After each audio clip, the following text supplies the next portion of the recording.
to you by Puffin.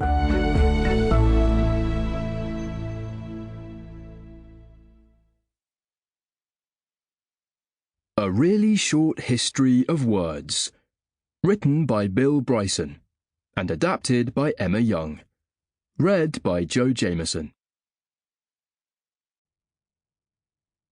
Every day you do something incredible, and I bet you barely ever think about it. You speak. And since you're listening to this book, I know that you speak English. The same is true for about 2 billion others. More people on this planet speak English than any other language.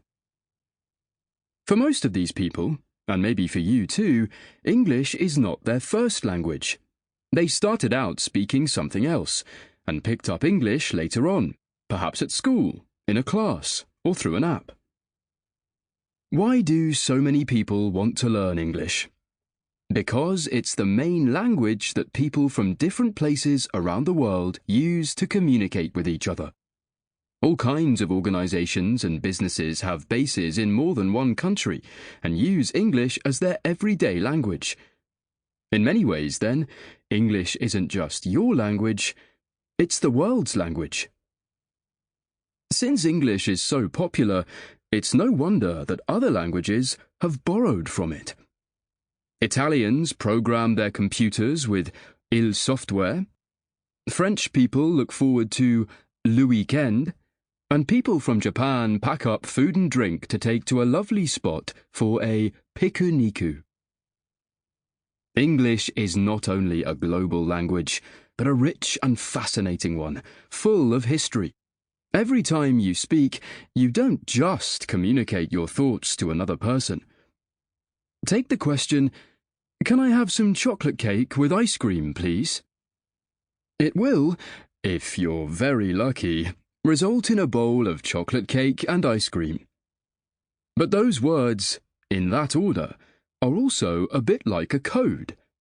To someone who understands that code, they speak not just of a sweet treat, but of migration, war, and invasion. Want to know more? Good. Because the story of English is extraordinary. Bill Bryson.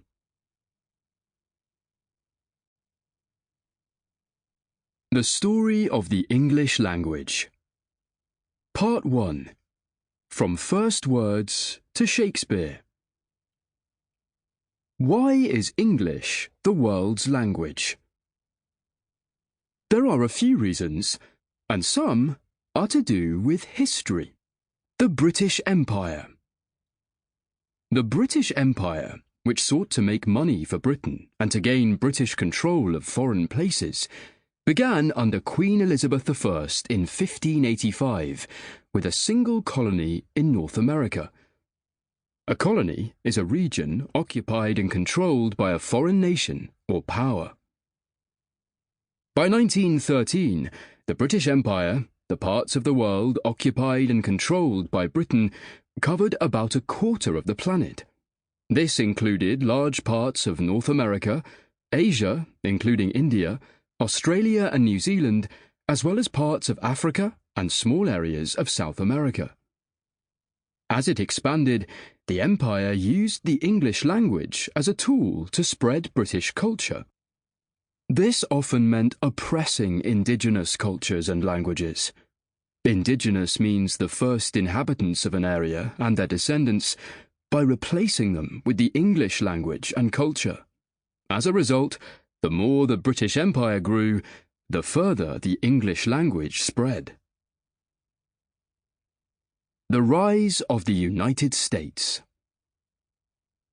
Today, the population of the United States of America is almost 5 times bigger than that of the United Kingdom.